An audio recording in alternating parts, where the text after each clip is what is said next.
City India news Telugu కార్పొరేషన్గా మార్చడం అనేది హర్షణీయం. అయితే 49 వార్డులుగా ఉన్న మహబూబ్నగర్ మున్సిపాలిటీ 1,96,000 ఓటర్ సంఖ్య కలిగినందుకు డ్యూటీపల్లిని కూడా కలుపుకొని 60 డివిజన్లతో కూడిన కార్పొరేషన్గా ఏర్పాటు చేయడానికి మనకు ప్రభుత్వం ఉత్తర్వులు ఇచ్చింది. ఈ నేపథ్యంలో మున్సిపల్ అధికారులు 4 తారీఖు నుంచి డీలిమిటేషన్ ప్రక్రియను ప్రారంభించారు. సరే, వాళ్ళ యొక్క తంతు వాళ్ళు ప్రారంభించినప్పుడు పేపర్ నోటిఫికేషన్ ఇవ్వడము, ఇతరతర కార్యక్రమాలు ఇచ్చడమని మున్సిపల్ కమిషనర్ కూడా ప్రెస్ మీట్లో చెప్పారు.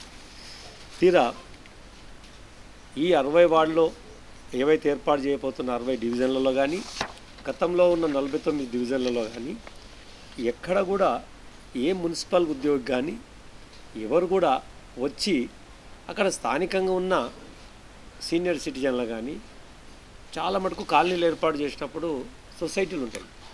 లేఅవుట్ ఏదైతే ఉందో జాతీయ రహదారులు కానీ లేక ప్రాంతీయ రహదారులు కానీ, ఇప్పుడు మనకు రాయచూర్ మెయిన్ రోడ్ అనుకోండి, అక్కడ భూత్పూర్ వైపు పోతే మనకు మా బైపాస్కి పోతే బైపాస్ రోడ్ కానీ, ఇక్కడ టీడిగుట్ట దయ వైపు పోతే తాండూరు రోడ్ కానీ, మళ్ళీ ఇక్కడ అమిస్తాపూర్ వైపు పోతే అక్కడ రోడ్డు, బండమీదపల్లి వైపు పోతే రాయచూర్ రోడ్డు, ముందుకు వస్తే జడ్చల్ల రోడ్, ఇవన్నీ కూడా ఒక ప్రామాణికంగా తీసుకొని నార్త్ను కేంద్రంగా తీసుకొని సవ్య దిశలో అపసవ్య దిశలో అంటే clock wise anti clock wise వాటిని సర్వే చేసుకొని ఈ రోడ్లను కార్నర్ స్టార్టింగ్ పాయింట్ ఎక్కడ నార్త్ నుంచి ఎక్కడి నుంచి వస్తే ఈ దాదాపు ఈ 1,96,000 ఓట్లు అంటే 60తో డివైడ్ చేస్తే 3,200 ఓట్లు రమారమే అటు ఇటు వస్తున్నాయి. ఎక్కువ అంటే ఒక 10% కలుపుకుంటే 3,300, not above 3,500, not less than 2,900, 2,009 తక్కువ కాకుండా 3,500కి ఎక్కువ కాకుండా చేయాలనేది రూల్స్ అని. మరి ఇక్కడ కూడా ఈ రహదారులను ప్రామాణికంగా తీసుకోకుండా ఇప్పుడు మెట్టుగడ్డ నుంచి ఒక రోడ్డు క్రిస్టియన్పల్లి ఎంబీఎస్ కాలేజ్ వరకు వస్తుంది. గతంలో రోడ్డు ఇటువైపు విఠలరెడ్డి వార్డు, రోడ్డు అటువైపు మా వార్డు.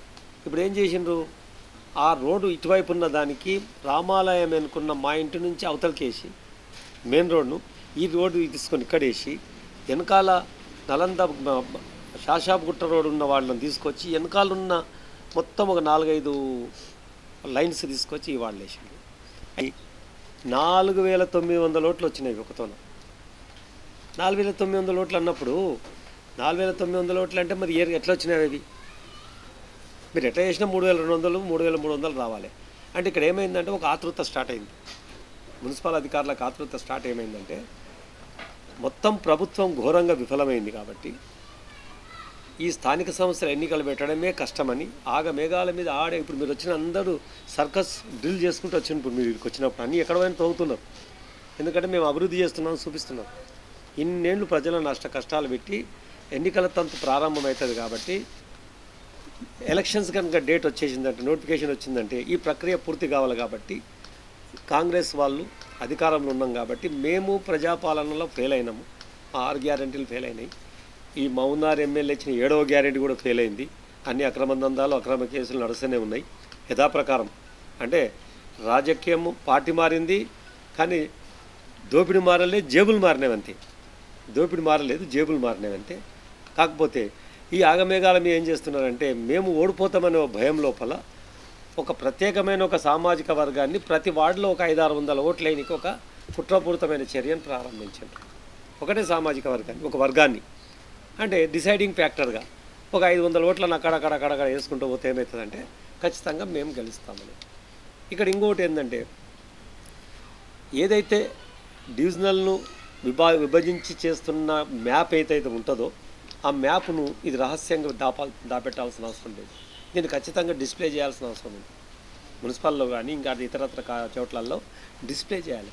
అవన్నీ ఏంటంటే అధికార పార్టీ కనుసన్నలలో కేవలం ఓడిపోతామనే భయంతోన వాళ్లకు పెటెంట్ ఉన్న కొన్ని ఓట్లను కలుపుకొచ్చి ఒక సామాజిక వర్గాన్ని ఒక తెగను తన వైపు వేసుకోవడం అనేది కుట్రపూరితమైన చర్య.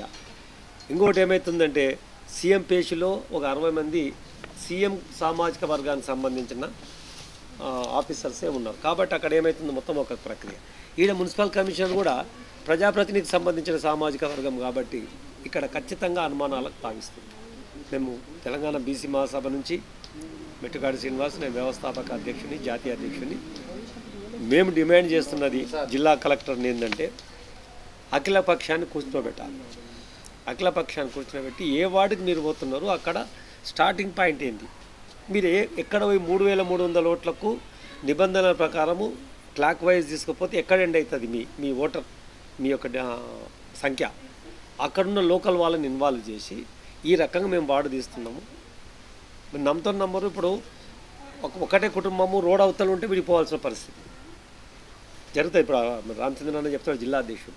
కాబట్టి అఖిల పక్షాన్ని కూర్చోబెట్టి ఖచ్చితంగా దీన్ని సమయం పొడిగించి ప్రజా సంఘాలను, అనుభవం ఉన్న సీనియర్ సిటిజన్స్ను, ఇంకెవరన్నా గతంలో పనిచేసిన మున్సిపల్ సిబ్బందిని ఉంటే తీసుకొని, తొందరపాటు ఏం లేదు, ఖచ్చితంగా ఈ పునర్విభజన కార్పొరేషన్ మౌనారు పెద్ద చరిత్ర ఉన్న పెద్ద జిల్లా, హెడ్ క్వార్టర్స్ అనేది గుండకాయలాగా, దీనికి మీరు కార్పొరేషన్గా మొదటి ఎలక్షన్ జరగబోతున్నాయి కాబట్టి మీరు ఏదో పదవికాంక్షతోన కకృతి పడి ఏదో చేస్తుంటే ఎవరు ఆగరిగా, ఖచ్చితంగా న్యాయ పోరాటం కూడా చేస్తాం. జిల్లా కలెక్టర్ గారిని మీ మాధ్యమాల ద్వారా కోరేది ఏంటంటే ఇది పూర్తిగా పారదర్శకత లోపించిన ప్రక్రియ. కులగణన సర్వే చేసి 42% బీసీలకు రిజర్వేషన్లు ఇస్తా అని చెప్పి గత అసెంబ్లీలో ప్రకటించిన తర్వాత మొట్టమొదటిసారిగా మహబూబ్నగర్ కార్పొరేషన్లో ఇప్పుడు ఎలక్షన్లు జరగబోతున్నాయి. దీనికి గాను 60 డివిజన్లు ఏదైతే విభజించడం జరిగిందో దాంట్లో బీసీల వాటా ఎంత అనేది చెప్పకుండానే డివిజన్లను కొత్తగా ఏర్పాటు చేస్తూ నోటిఫికేషన్ ఇవ్వడం జరిగింది.